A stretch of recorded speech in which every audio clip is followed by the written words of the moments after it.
Olá, meus amigos e amigas, vamos continuar conversando sobre economia, nosso bate-papo sobre economia. Peço que faça inscrição no canal, que ative as notificações no YouTube. Quem está gostando dos vídeos, bote lá o polegar, né? O joinha no YouTube, isso é sempre muito bom para o nosso trabalho. Bem, quem está acompanhando o canal sabe que eu estou fazendo uma série de vídeos para a gente conversar um pouco sobre a evolução das ideias em economia. Esse já é o 6º vídeo, né? Já fiz vídeos sobre o surgimento do liberalismo e tal, a crítica que surge ao liberalismo. No vídeo anterior, né, eu falei sobre a crise de 1929, enfim, que é uma crise que traz uma crítica muito grande ao pensamento liberal, né, que já tinha sido sofrido algumas críticas anteriores, mas que ainda era o pensamento líder, né, a lei de Sé, etc. Mas a crise de 1929 é muito dura e traz muita dificuldade, enfim, e a solução para o capitalismo só vai surgir um pouco depois, em 1936, num livro muito importante, que é um livro do economista John Maynard Keynes, né? Então, esse vídeo de hoje a gente vai falar sobre Keynes e sobre a solução keynesiana para a crise proposta por Keynes. Bom, a crise era muito forte, né? A crise de 1929 foi a maior crise da economia global até hoje. Os anos 30 foram anos muito duros, né? A depressão econômica na Europa, nos Estados Unidos, o Brasil também sofreu bastante, enfim. Foi um período entre as guerras, né, entre a Primeira Guerra Mundial e a Segunda Guerra Mundial, foi um período muito duro. E de alguma forma a economia, de maneira mais ou menos empírica, vamos dizer assim, a economia já estava reagindo através da participação dos governos. Por exemplo, o New Deal, né, nos anos 30, no início dos anos 30, do presidente Roosevelt nos Estados Unidos, foi um programa econômico que, mesmo antes do lançamento do livro de Keynes, que eu vou comentar aqui, já estava baseado na forte participação do Estado na economia como uma forma de estimular a atividade econômica, né? Aqui no Brasil, por exemplo, a gente teve a participação de Getúlio Vargas, né? No golpe de 30, na Revolução de 30, né? Getúlio Vargas, o que é que ele vai fazer? O governo Getúlio vai comprar saco de café, nosso principal produto de exportação aqui, nossa principal atividade econômica era a exportação de café na época, né?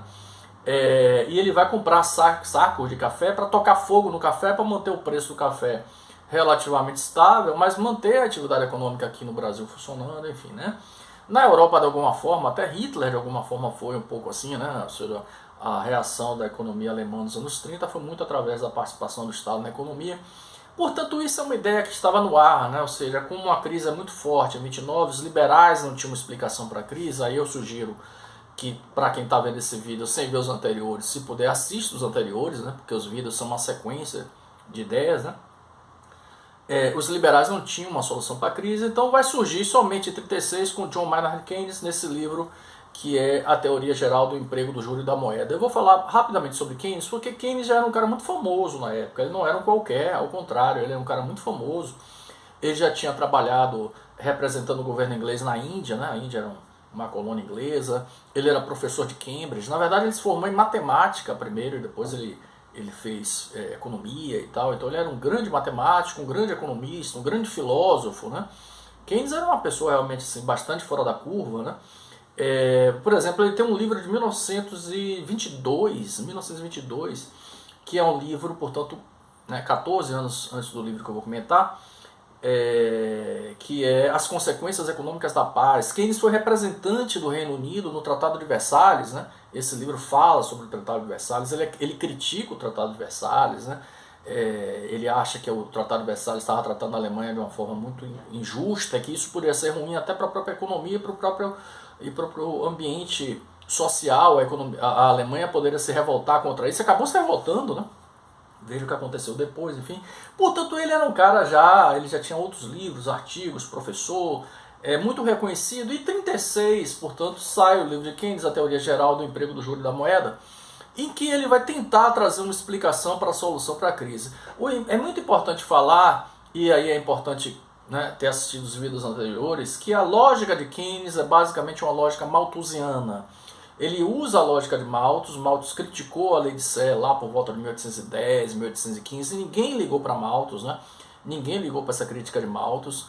Ele cria o princípio da demanda efetiva, que é um pouco a inversão da lei de Sé. A lei de Sé dizia que toda produção determina uma demanda de igual valor, né? E Malthus vai dizer que não é bem assim, que não há equilíbrio automático e tal. Então Keynes vai usar a lógica da demanda efetiva, criada por Malthus, né? E a lógica dele é muito simples, a lógica de Keynes é muito simples. Ele vai dizer o seguinte, olhe bem, o nível de emprego de uma sociedade, de desemprego, né, porque emprego e desemprego se complementam, é função do ritmo da atividade econômica, do PIB. É o PIB crescendo, né, a economia andando mais rápido, as empresas produzindo, vendendo, elas contratam mais, né, o nível de emprego sobe, o desemprego cai. E ao contrário, o PIB andando mais devagar, as empresas andando mais devagar, produzindo menos, lucrando menos, etc., eles vão demitir, né, as empresas vão demitir. Aí o desemprego subiria, o emprego cairia. Portanto, o nível de emprego e de desemprego é função do ritmo da atividade econômica medida pelo PIB. Tá? E o PIB é determinado pelo comportamento da demanda agregada. A demanda agregada é tudo aquilo que a sociedade está disposta a gastar. Ele vai abrir a demanda agregada e Keynes inaugura de alguma forma a moderna macroeconomia, porque a moderna macroeconomia até hoje é baseada nessa equação de Keynes, né? Em que o PIB é igual à demanda e a demanda é igual ao consumo das famílias, ao investimento produtivo. O investimento aqui é botar dinheiro para fazer máquinas, prédios, obras, novas máquinas, fábricas, etc. Esse investimento pode ser público e pode ser privado, né? Então, é um investimento feito pelas empresas, um investimento público. Os gastos correntes do governo, que são gastos de manutenção da máquina pública, né? Então, o governo observe que ele entra na equação no investimento público, né? E nos gastos correntes do governo. Investimento público são gastos para ampliar a capacidade de prestação de serviço, e os gastos correntes são gastos para manter. E no saldo do balanço comercial. Então, ele vai dizer, bom, se um país, se uma determinada economia está vivendo uma crise de desemprego muito grande, o governo, né, que é quem faz política econômica, deveria estimular a demanda agregada, uma dessas variáveis, enfim, da demanda agregada, porque estimulando a demanda, estimularia o ritmo do PIB, e o PIB estimularia o nível de emprego. Né? Seria quase como causa e consequência, na verdade. Né? Deveria ser estimulada a demanda, para a demanda estimular o PIB estimular o nível de emprego, e a gente resolveria o problema do desemprego, vamos dizer assim, que era o grande problema da época. Né?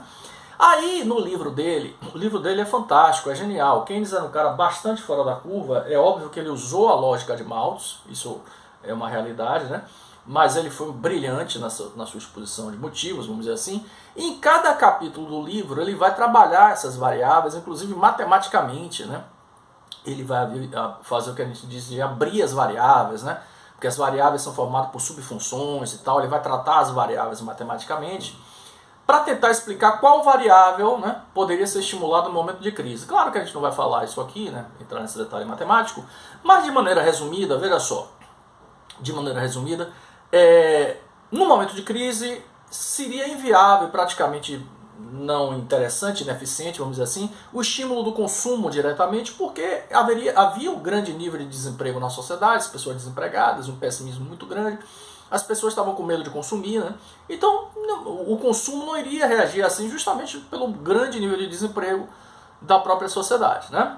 Então o consumo estaria fora, isso ele vai explicar de maneira muito mais profunda do que eu estou fazendo aqui, mas resumidamente o consumo não iria reagir no curto prazo.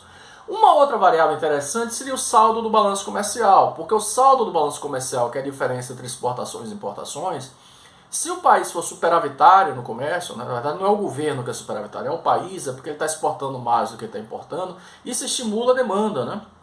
Então o superávit comercial estimula a demanda, gera emprego, tá? Enquanto que o déficit comercial desestimula a demanda, gera mais desemprego e tal. Isso é uma coisa que se sabe até hoje, de alguma forma, né? Então se na época o problema era o desemprego, os países deveriam fazer política de estímulo ao superávit comercial, políticas protecionistas, né? Para estimular a exportação, reduzir a importação, para estimular o saldo comercial, o superávit comercial. Mas isso é uma coisa inviável na época. É politicamente impossível, economicamente, matematicamente improvável, também impossível, porque veja, se um país é superavitário no comércio, é porque o outro está sendo deficitário com ele, né? Não é impossível todos serem superavitários ou todos serem deficitários ao mesmo tempo, né? O superávit é coberto pelo déficit e vice-versa. E naquele momento todos queriam ser superavitários, né? Qual era o país que queria assumir o déficit, né? Ele poderia até estar em déficit, mas ele queria fazer uma política para estar em superávit, porque o superávit estimularia a demanda, né? O nível de emprego. Então ninguém queria assumir o déficit. Então o comércio trava, e é verdade, nos anos 30 o comércio internacional inclusive se reduz bastante, trava, porque todo mundo muito preocupado com a economia interna, né? Buscando suas melhores condições internas, e todo mundo querendo ser superavitário, ninguém queria ser deficitário, portanto era improvável politicamente, impossível matematicamente essa solução via superávit, né? Aí é que entra a alma de Keynes. A alma de Keynes entra agora, porque ele pensa, bom, se isso é verdade, uma solução seria o Banco Central de cada país, enfim, que está em crise, desculpe, fazer uma política econômica para baixar a taxa de juros, né? A taxa de juros do Banco Central, uma política monetária expansionista, porque isso estimularia o nível de investimento privado. Veja, desde os primórdios, desde os fisiocratas, desde Adam Smith, né? Os liberais iniciais e tal, até Keynes, né? Até Keynes, se acreditava, e de alguma forma isso é verdade até hoje, mas Keynes vai introduzir um ponto muito importante, que o investimento privado reage de forma negativa à taxa de juros, né? Ou seja, um empresário, as empresas, se a taxa de juros for muito alta, a tendência é que ele deixe o dinheiro no banco, aplicado no banco, não faça fábrica, não amplie o negócio, né? Então, taxa de juros alta reduz o investimento produtivo. Já a taxa de juros muito baixa tende a estimular o investimento, né? Se o meu dinheiro está no banco e não está rendendo nada, né? Qualquer investimento que eu faça, de ampliação de negócio, etc., tende a me pagar uma remuneração melhor do que nos bancos, né? Então já se sabia dessa relação. Portanto, os bancos centrais poderiam fazer uma política monetária expansionista para reduzir a taxa de juros. Mas isso foi feito. Atenção, isso foi feito após a crise, né? Após a explosão da crise, nos Estados Unidos, Canadá, Reino Unido, França, Bélgica, Holanda, enfim, os países da Europa Ocidental. Os bancos centrais reduziram a taxa de juros na esperança de crescer o investimento privado, mas o investimento privado não cresceu. O investimento privado se retraiu, o que era um enigma, né? Era um quebra-cabeça, era um enigma. Pô, a gente sabe que existe uma relação inversa entre taxa de juros e investimento. Taxa baixa deveria aumentar o investimento. Isso aconteceu, a taxa caiu, mas o investimento não subiu. Aí Keynes vai dizer, bom, o investimento não subiu porque o empresário não é um robô. Um robô é programado, né? Você programa um robô, é uma máquina. Taxa alta reduz o investimento, taxa baixa aumenta o investimento. O robô, você está programado, faz assim. Mas o empresário é um ser humano, que ele tem sentimentos, portanto ele tinha medo do futuro. Então não adiantava a taxa de juros baixas, né? Praticamente você não estava ganhando nada no banco. Aliás, não estava ganhando nada no banco e banco quebrando, né? Veja só, você não estava ganhando praticamente nada no banco e banco quebrando, então qualquer projeto deveria ser mais interessante do que deixar dinheiro no banco, até porque havia uma quebradeira de bancos também, né? Mas veja, fazer novas fábricas, ampliar fábricas para vender para quem? Se o nível de desemprego era absurdamente avassalador. Então a expectativa empresarial era muito ruim. Aí os empresários preferiam pegar dinheiro e tesourar, o que Malthus falou também, né? Sobre tesouramento, comprar ouro, comprar fazenda, etc. Proteger o capital em ativos reais, né? Enfim, do que deixar o dinheiro no banco ou do que deixar fábricas, né? Então o Keynes vai dizer, então o empresário não se move apenas pela taxa de juros.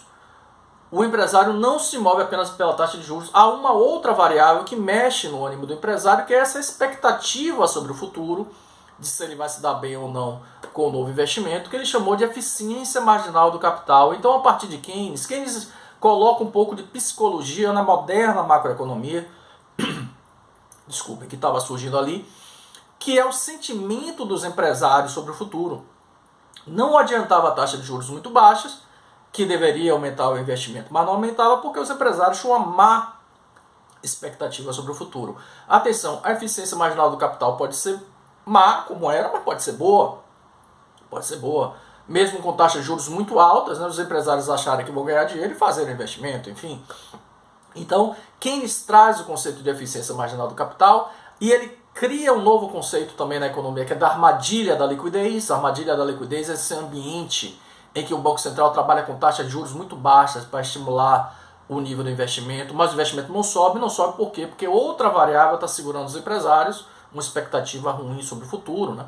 Sobre as condições econômicas, sociais, políticas, etc., que é o ambiente de armadilha da liquidez. Então Keynes vai dizer, olha, na hora da crise, uma crise muito forte, os consumidores não vão consumir no curto prazo, nós não vamos conseguir vender para os nossos vizinhos, ou seja, ter saldo comercial positivo que estimula a demanda. Os empresários não vão investir mesmo com taxas de juros muito baixas. Então quem pode salvar a economia, entre aspas, o próprio capitalismo, é o gasto público. O governo deveria entrar através dos seus gastos correntes ou investimento público, porque os gastos do governo iriam estimular a demanda, iriam estimular a atividade econômica, e isso de alguma forma iria jogar a economia de novo nos trilhos do crescimento e tal, reduzir o desemprego, tá certo? Então, para encerrar, Keynes usa a lógica de Malthus, ponto. Malthus criticou a lei de Sé, criticou os liberais e ninguém ligou, né? 100 e poucos anos depois surge uma crise avassaladora, que ninguém viveu uma crise antes como aquela. E aí Keynes vai usar a mesma lógica de Malthus, vai, vamos dizer assim, ser brilhante na sua utilização, né? Vamos dizer assim. Keynes era realmente um cara fenomenal, mas usou a lógica de Malthus. E ele vai provar que num momento de crise muito grande, somente a participação do governo poderia estimular a economia para andar de volta aos trilhos, né, os gastos públicos para estimular a economia. Claro que isso trouxe críticas, né? As viúvas liberais, ainda que existiam, criticaram muito Keynes por causa disso, porque, claro, o aumento de gasto público é tudo que os liberais não queriam e tal. Mas a solução é proposta em 36, a gente já estava na véspera da Segunda Guerra Mundial, a guerra começa em 39 e tal, né? E aí, depois da guerra, Keynes e as ideias de Keynes vão ser utilizadas de maneira mais intensa e tudo mais. Depois eu vou fazer um outro vídeo, porque Keynes tem bem mais coisa do que isso, mas esse vídeo já é interessante para a gente entender a proposta de Keynes. Mas Keynes era muito pontual, né? Ele estava propondo a ideia da participação do gasto público em momento de crise. Em seguida, em outro vídeo, a gente vai ver que ele era muito pontual nessa história. Mas ele foi uma proposta de solução, porque era isso ou o socialismo, né? O socialismo que já estava lá na União Soviética, enfim, de alguma forma, na Europa.